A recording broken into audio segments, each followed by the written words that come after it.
And on that note, we are back in the book of Romans this evening, but we are going to be going down some different trails because thanks to what was covered in Sunday school this morning in the pastor's sermon, they've kind of already done some of the heavy lifting, and so I appreciate y'all for that, which gives me liberty to run down some of those diversions and digressions and rabbit trails that I love to do so much. So Amen. We're going to do a little bit of that this evening. Now, we are in Romans, the last half of the first chapter. So if you're just joining us, it's not a problem. About 15 minutes of reading in the first chapter, you'll be all caught up. So. Last Sunday evening, we looked at verse 18. We talked about the wrath of God, which is God's appropriate, perfect, proper response to sin, namely the sin. So Paul used two different words, ungodliness and unrighteousness. He used two words for one sin, that is, for those who hold the truth in unrighteousness, who have the truth. They are restraining the truth, they are possessing the truth, they're basically incarcerating the truth. They've got it, it's within them, but they hold it unrighteously in a way that's not right, and it's inconsistent with God's plan and the way he made things to be with his created order. So in verse 19, he says that this wrath of God is revealed from heaven because that which may be known of God is manifest in them. So you don't have to go looking for it. It's obvious, it's there, it's manifest where? In them, okay? So he's going back all the way to the garden, and we see echoes of this over and over and over again. So even when history doesn't repeat itself, history rhymes, all right? So that's why we're seeing quite a bit of this in our day and age. And Paul is building on this foundation. He's going to continue to open this up throughout the rest of the book of Romans. So how is God manifested in them? Well, he hath showed it unto them. And who's the them? Well, in general, it's all of humanity, right? So it's humanity going all the way back to before the flood, and then the nation of Israel, and then carrying on down to the present day. It says he's shown it to them, for the invisible things of him from the creation of the world are clearly seen. How do you clearly see invisible things? That's awfully interesting. Well, he tells you that it's from the creation of the world. That's where they're clearly seen. And being understood by the things that are made. Okay, so these invisible things, this is what some theologians would call the ontological argument. Okay, so these invisible things like truth, right? That truth that we hold. Truth, justice, integrity, these are all concepts that don't have any sort of material substance. And we would say hope, faith, these are all different concepts that are real, right? We could all agree that faith is real, that hope is real, that justice is real, that truth is real, but you can't see them, you can't touch them, but they obviously exist, and so that is an argument for the existence of God. The reason that we can even think about these things that don't have any sort of material substance or correlate is because they exist. And so we couldn't even think about God. So an atheist wouldn't even be able to say they don't believe in God if there was no God, right? For them to not believe in him. So that's the ontological argument. So being understood by the things that are made, even his eternal power and Godhead. How come? Well, so that they are without excuse. Okay, because that's one of the possible arguments that somebody might think they could make as they stand before God and say, well, if you had just shown yourself to me, if you had just made it obvious that you exist, well, then I would have sought you out and I would have believed in you. And this is where atheists are maybe in a slightly better position than agnostics, right? Because, atheists, we're all subject to the wrath of God, but agnostics maybe even more so than atheists, okay? So atheists have at least wrestled with the idea of God's existence and what that would mean for their life. And agnostics would just say, I don't know. There's just not enough for me to go on.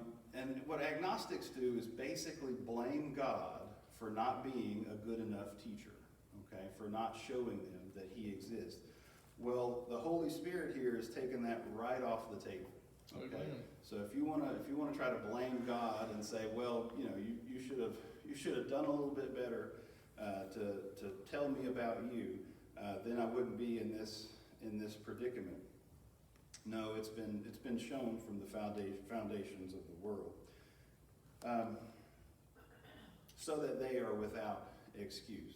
Okay, so the agnostics are without excuse, the atheists are without excuse, the Baptists are without excuse, the Catholics are without excuse, the Jews are without excuse. Everybody, everywhere, at all times, are without excuse. Agnostic, agnosis, that's the Greek term. The Latin translation of that is ignoramus. So we just want to avoid that if all possible. Okay. So before we get to what man has tended to do with that truth and that knowledge, let's look a little bit more there in verse 19 and 20. All these invisible things of him from the creation of the world. Let's skip ahead a little bit to Romans chapter 10, verse 17. I talked about the potential for digressions and rabbit trails. Well, some of those tonight, if I can get to it, I'm going to try to tie together UFOs, astronomy, and Christmas. So that's what I'm going for this evening. So we'll see if we can get there. All right, so chapter 10, verse 17. So then, faith cometh by hearing, and hearing by the word of God. But I say, have they not heard? Yes, verily. Their sound went into all the earth, and their words until the ends of the world. Right?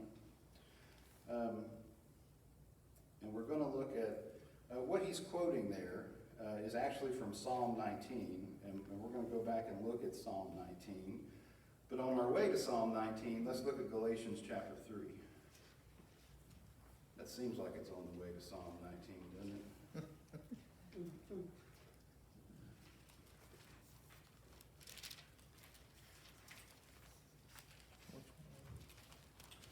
Galatians chapter 3, verse 8.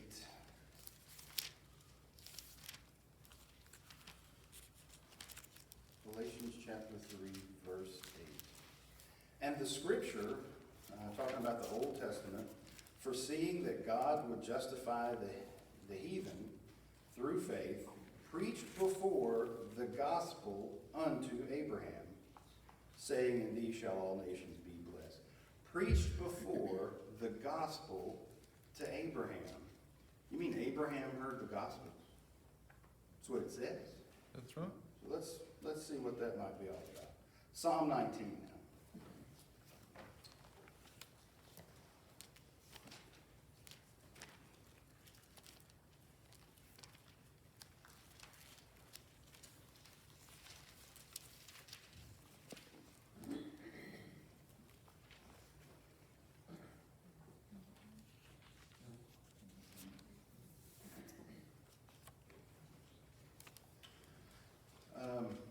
So verses 1 through 6 of Psalm 19. The heavens declare God's glory, and the firmament shows his handiwork. Day unto day uttereth speech, and night unto night showeth knowledge. Day to day and night to night, okay, shows knowledge. There's no speech nor language where their voice is not heard. Their line is gone out through all the earth, and their words to the end of the world. In them hath he set a tabernacle for the sun, which is a bridegroom coming out of his chamber, and rejoiceth as a strong man to run a race. His going forth is from the end of the heaven, and his circuit unto the ends of it. And there is nothing hid from the heat thereof. Now, on the surface level, it's talking about the sun, right? So the sun's real hot. It has a circuit. Now, some would say, well, that's just bad science, right? So you're trying to say that the sun rises in the east and sets in the west. Well, that was the Ptolemy's concept, right? But he was wrong. Copernicus was right. But this is a turn of phrase that has multiple levels of meaning, and it's referring back to the day unto day, night unto night, because there are different things happening in the day versus the night. Okay? And we can appreciate turns of phrase in the Bible, right? So none of us believe that God, has feathers and when he puts his wings over the nation of Israel. So there's all sorts of different rhetorical devices in the Bible. And so we don't need to get caught up on that. But this idea that the heavens declare the glory of God, and the firmament, the heavens, show his handiwork, we probably don't have any true idea how precise that statement is, and how precisely the firmament shows his handiwork and the heavens declare his glory. There's billions of galaxies, right? Billions of galaxies, billions of stars, thousands of times bigger than our sun. The closest one is about 4.5 light years away. And so it's not necessarily physics, right? So if you study science, then you'll have an appreciation of God's handiwork. It's amazing to me that anybody could go to medical school and study the human body and not come out of there appreciating the design of the designer. Okay? Amen. And not have an appreciation for God. But there's a greater glory here. So we look that there's the day and the night show knowledge. Right? And that, in verse 3, there's no speech nor language where their voice is not heard. That's what Paul was quoting in Romans chapter 10. And so we'll look, so there's something going on in the heavens. And let's look at Genesis chapter 1, verse 14.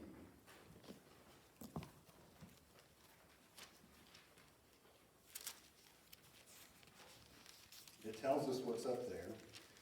On the fourth day, and God said, let there be lights in the firmament of the heaven to divide the day from the night, and let them be for, what does your Bible say? Seasons.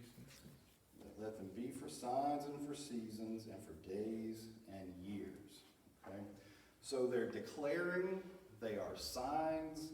I think we're going somewhere. Isaiah chapter 40.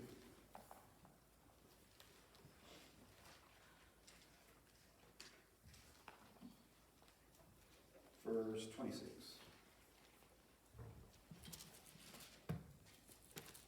Isaiah chapter 40, verse 26. Lift up your eyes on high, and behold, who hath created these things, that bringeth out their host by number? He calleth them all by names, by the greatness of his might, for that he is strong in power, not one faileth. Okay, so he calleth them all by names, by the greatness of his might. All right, so he calls them names that relate to the greatness of his might. What's he naming? The stars. Okay, the stars in the heavens. Psalm 147.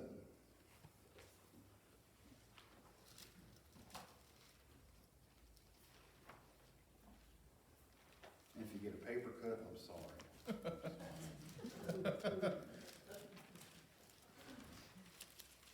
Psalm chapter 147, verse 4, basically echoes Isaiah 147 verse 4. He telleth the number of the stars. He calleth them all by their names. So there are stars. There's a lot of them. Okay. How big is the universe? Depends on how good your telescope is. Right? So every time that man makes a new telescope, suddenly the estimates of how big the universe is gets bigger. Okay, so we keep making telescopes, it gets bigger. Recently there was an article that one of the telescopes picked up a source of light where there was no source for light and there was nothing for light to reflect on. It was just light way, way out there somewhere, and they could not explain what that light was. Couldn't be from anything, it couldn't be reflecting on anything. What does that mean? I have no idea, but it's just kind of neat to think about all these astronomers scratching their heads with multi-billion-dollar telescopes. So there are these names in Scripture. What are the names of the stars? Let's take a peek at Job chapter 9. Excuse me.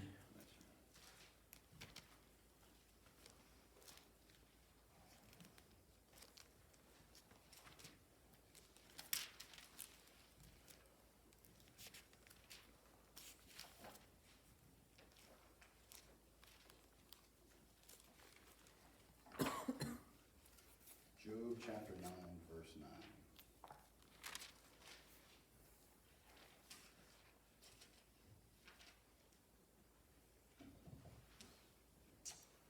Which maketh Arcturus, Orion, and Pleiades, and the chambers of the south. Staying in Job, chapter 38.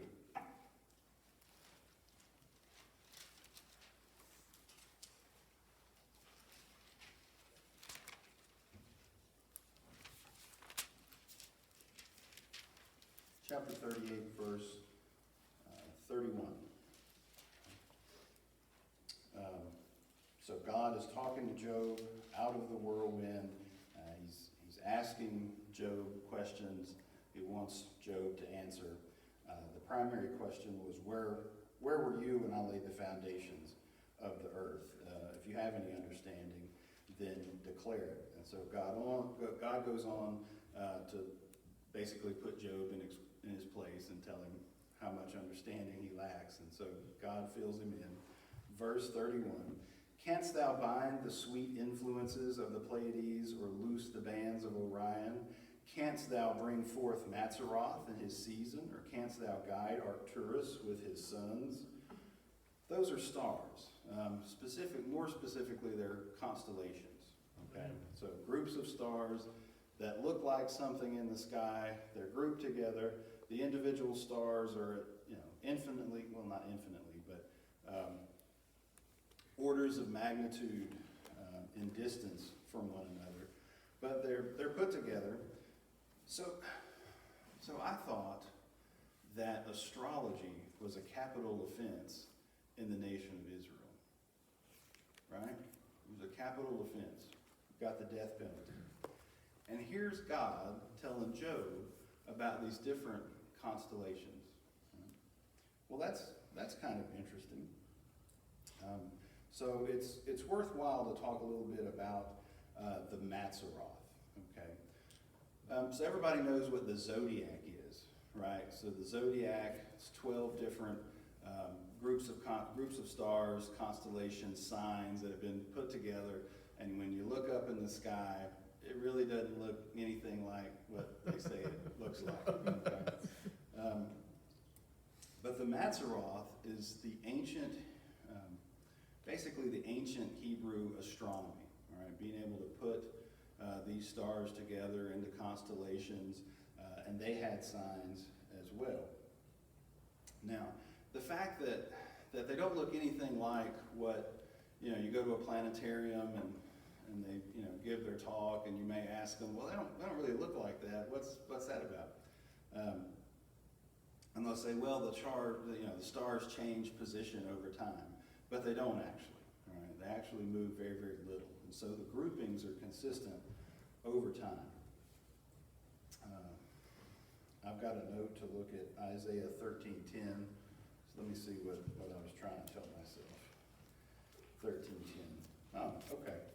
For the stars of heaven and the constellations thereof shall not give their light. The sun shall be darkened in his going forth, and the moon shall not cause her light to shine. So this is a prophecy against Babylon.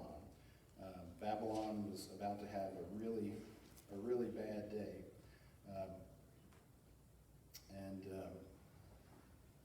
And those stars and the constellations thereof won't give their light.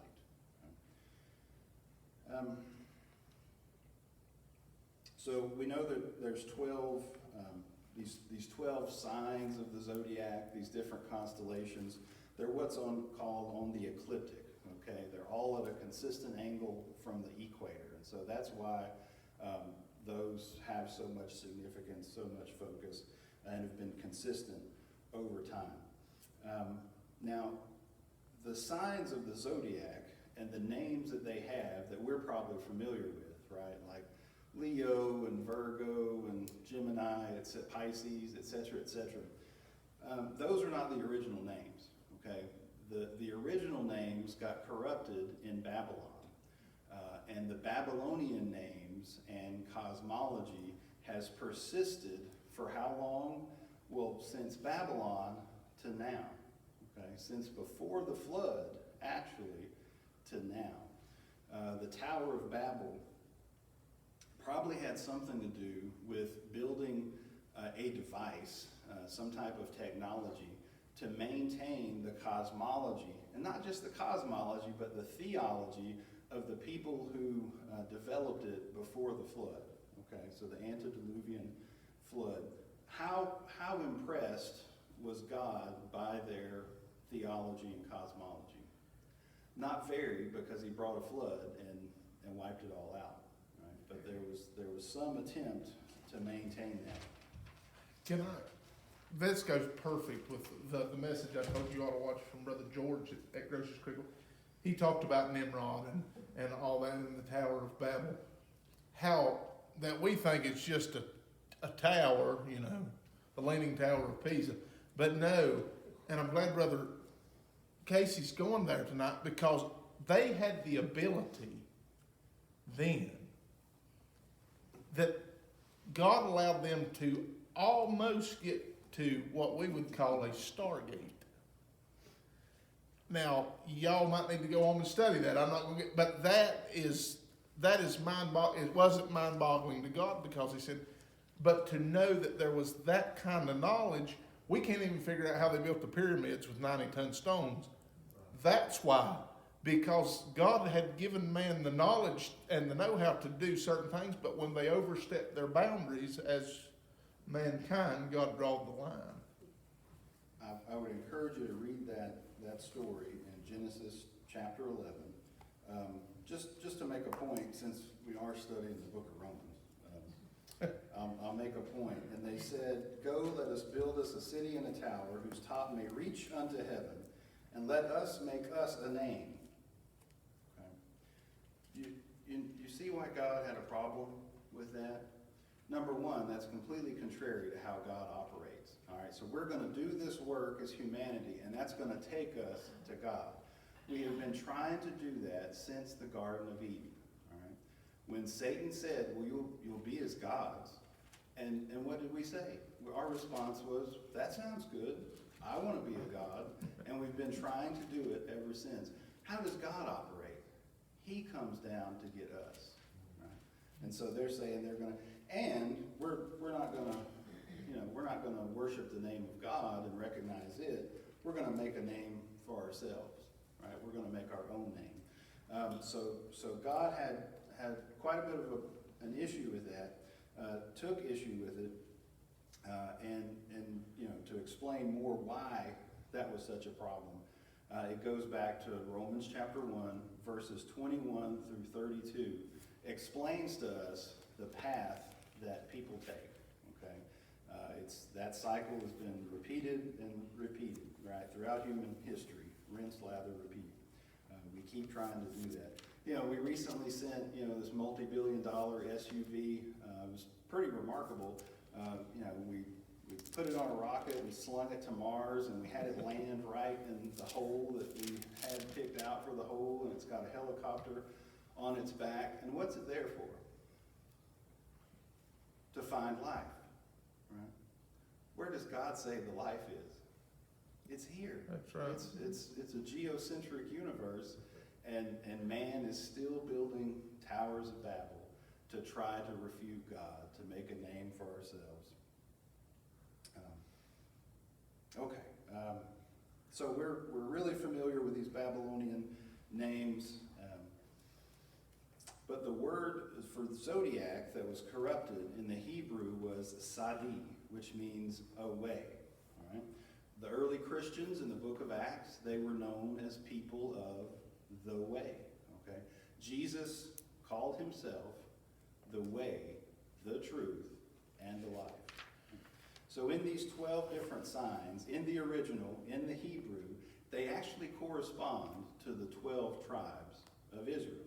Okay, so every tribe got one, right? Some of them we could probably figure out. Judah, which sign is Judah? It's the lion, right? It's the lion of the tribe of Judah. So that signified Judah, what we call Leo now, or what the Babylonians call Leo. And the interesting thing is that the Babylonian zodiac is preserved in every culture on earth. Which begs the question, why wasn't the Mazzaroth, the Hebrew Mazzaroth, preserved? It actually was. And hopefully I'll get to that. Otherwise we'll leave on a cliffhanger, and I don't want to do that. Naphtali was Capricorn, Dan was Scorpio. So it was a scorpion, and then it was identified with a snake, and then Dan didn't like to be identified with a creepy thing, so Dan became the eagle, right? On their standard, the tribe of Dan had an eagle. It was better optics. Asher was Sagittarius, Benjamin became Gemini. Ephraim and Manasseh were actually identified with the centaur, the Taurus, right, the bull. It's one animal with two horns, right? And horns means government. So the one tribe is the tribe of Joseph, and the tribe of Joseph is always Ephraim and Manasseh. Sometimes they exchange them, right, in the Bible. We'll swap out Ephraim for Manasseh and vice versa. Gad is Aries, Simeon, Pisces. And Reuben was the sign of the man, that's Aquarius. We'll just try to look at a few of these. So Virgo in the Hebrew is Bethula, that means virgin, all right, no great surprise. Isaiah chapter 7, I'll read it for time's sake.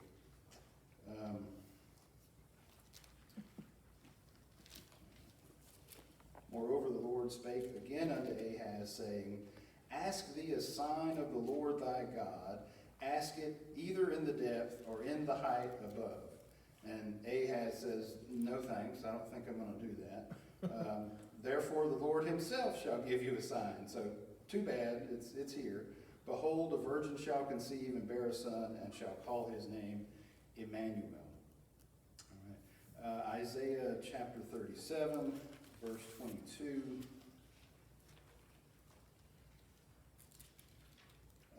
This is the word which the Lord hath spoken concerning him. The virgin, the daughter of Zion, hath despised thee and laughed thee to scorn.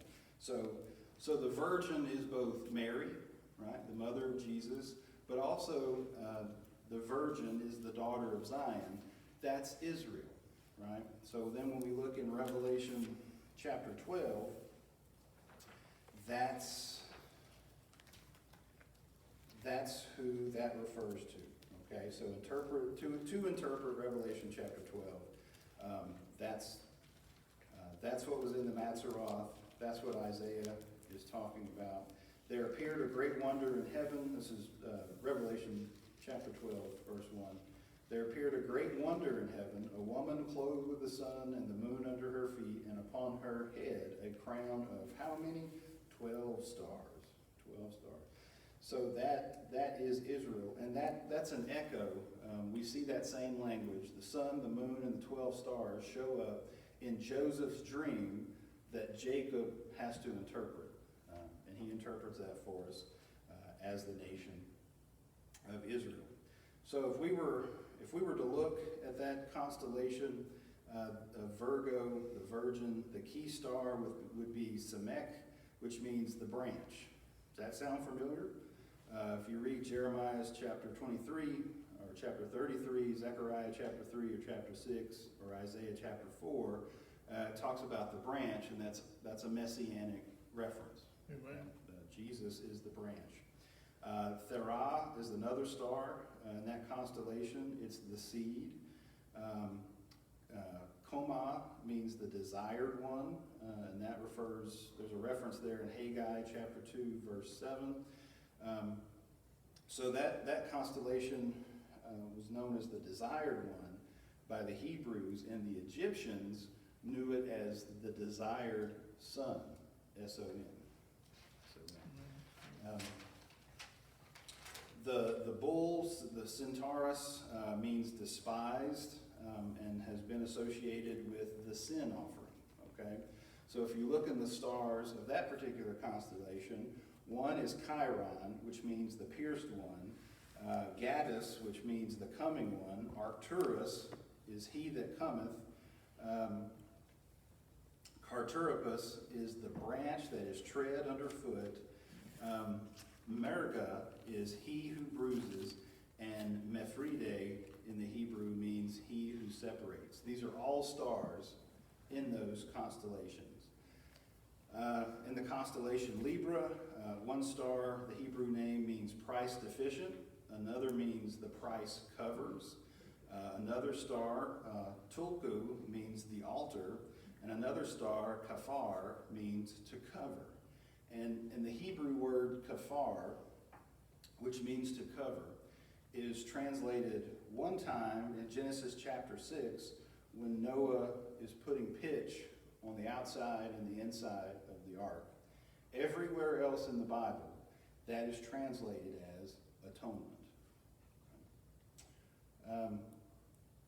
So it says that the gospel was preached to Abraham. Well, the Mazzaroth in ancient Hebrew is a story that's written in the stars, and it's a presentation of the gospel of Jesus Christ from the virgin birth until the culmination of him slaying the dragon and his ultimate rule and reign as the Messiah. So Paul in Romans is not being, or rather in Galatians, is not being poetic that the gospel was preached to Abraham. Abraham absolutely knew the gospel, okay? It was probably knowledge that was passed down from Adam right on down the line, okay? There was actually some overlap between Lamech, Noah's father, and Adam of about 50 years, okay, where Noah's father could have interacted and talked with Adam. So when Abraham offered Isaac, and we're going to talk a lot more about that as we move on in the book of Romans, but he likely knew that he was acting out prophecy. Right? And part of Abraham's faith was that he trusted God, and when God told him to offer up Isaac, Abraham didn't see it as an Abraham problem. He didn't see it as an Isaac problem. He actually saw it as a God problem. God had made him this promise, had made this covenant that he was going to be the father of many nations, and if he didn't have a son, God's got a problem, because then God would not be able to fulfill his promise. And so Abraham says, okay, well, I'll do that. And interestingly enough, after Isaac was spared, the name of the place was named by Abraham Jehovah Jireh. Right? In the mountain of the Lord, it shall be seen. What's a good place to go to look at the stars? On top of a mountain. So, where did the Mazzaroth go? Right?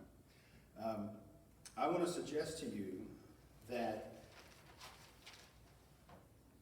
it was absolutely preserved through the Jewish people.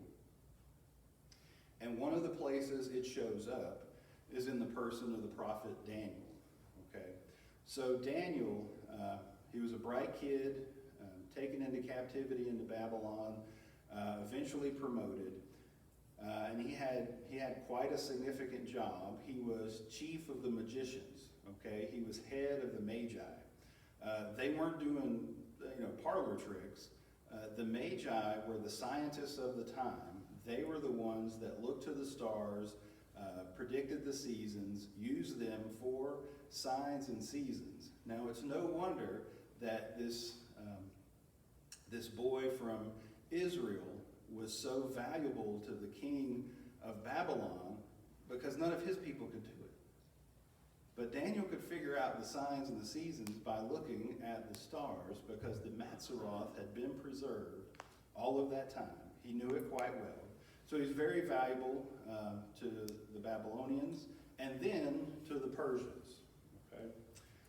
And the Persians, so basically Daniel was chief of the Magi. He trained the Babylonians, then he trained the Persians in this knowledge. And it was a group of Persian Magi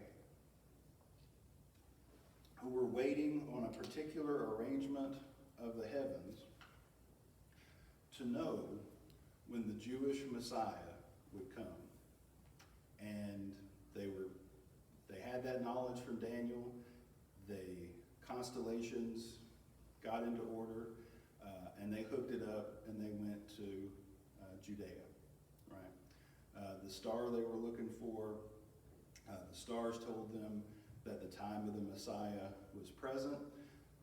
When they showed up, it was not three guys on a camel. Okay, the three Magi. The Magi were actually the kingmakers, so they were a military force, and they had a significant amount of authority. So it was actually an army that rode in. So Herod probably would not be too worried about three guys on a camel.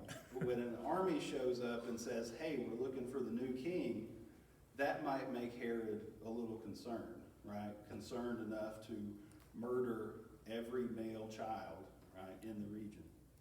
So this was a big group, and so that's where the Mazzaroth was preserved. Okay.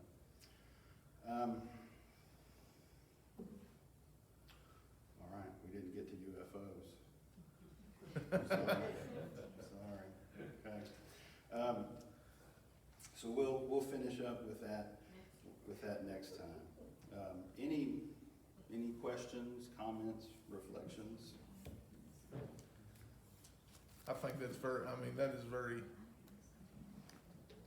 in-depth, and I've learned something. I don't know about everybody, but that amazes me. And I had read the verse that you read about Abraham and the gospel, but when you put all the pieces from A to Z, it all makes perfect sense. Yeah, it's been a lot of fun to do this study, and one of the things I've learned is how, what's the word, maybe careless I've been in decades past about Bible reading, because how many times you read these verses, now say in Job, right, and we're trying to get to the good parts in the book of Job, so to speak.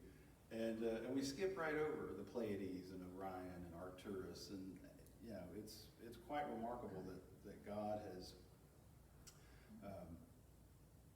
Jesus has been there from the beginning, right? And so a God who can write his story of reconciliation, not just before the fall of man, but in the very foundations of the universe, is a God who can save sinners, who can meet us where we are, who can tackle any problem, who can handle anything. And even when we're not able to even articulate what we need, he knows exactly what we need. He knows the number of hairs that are on our head. He knows his purpose and intent for us, and it is very, very good. And he loves us so much that he takes us where we, right, as we are, but he loves us too much to leave us that way. Amen. And he's always that is a powerful God. And that is the power of salvation that Paul was not ashamed of in verse 16. You know what you're just saying, that we have a tendency to overlook things. I had it on my mind that when I get done with what I'm doing, I've done this year before, but it's been several years back, on the Dead Sea, or the Red Sea opening up. Well, we've had scientists saying, well, it was a marsh up on the upper end, and things all through the ages. But if you just read the Bible, if you had went and asked the Jews where the Red Sea was, all of them could have told you. They know where it was. But if you look at the Bible, the places that's in the Bible, it's still there today. Their name, it fits right with what the Bible says exactly where they're at. All you had to do was read the Bible, and it told you exactly where it was at. And even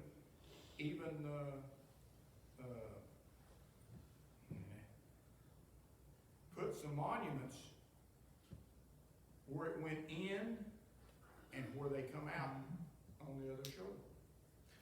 I think the that pillars were still there. One of them still in Israel. The other was taken down by the Egyptians when they found out what it was, and I don't know whether they destroyed it, got rid of it. Those two pillars was put there. Solomon put them there. So Solomon 500 years after that. He knew where it was, and they still know where it was to this day. well, But people just was so hard-headed, think, well, they don't know anything. We all we had to do was just ask them. we get this vision of this. This was just, and I hate to use the word, but medieval times, so to speak, horses and chariots and guys girded in leather and all that.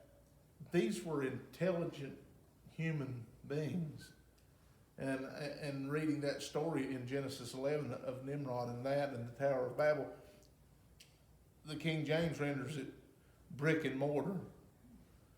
But if you look at the true Hebrew, you know what that stands for? Asphalt and concrete. That's what it translates from. They had the knowledge long before we thought we were advanced 7,000 years ago.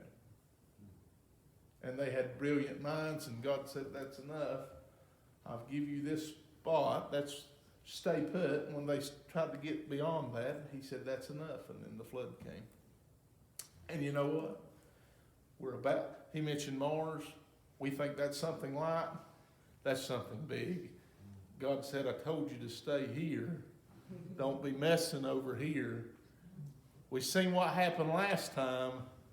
You should have learned that time, but I'm going to show you again. And it goes right along with the book of Revelation. You know, there was a video back near September the 23rd where the prophesying of the Bible was where the virgin was in the sky, and they, anyways, whatever was in the, I guess it might have been in Revelation or wherever it talks about, you know, how the stars and Revelation everything. 12, so. Yeah, they all lined up, and I think it was back in September of the 23rd. I Yeah, don't know, you know, the Jews counted as a sign, so I don't know, you know, I don't know exactly what that holds for this time, but all of that lined up, and I thought that was really interesting. Well, many prophetic preachers believe, and I can't confirm nor deny, but that when it talks about the birth, when the star, many believe that's a constellation when a certain star will pass through the womb of the woman. They believe that's a constellation. It's not a literal, it's a figurative. So there's a lot there if you want to dig. And the Pope was visiting Iraq to say hi to the Bishop of Babylon. But I'm sure that doesn't mean anything at That's right.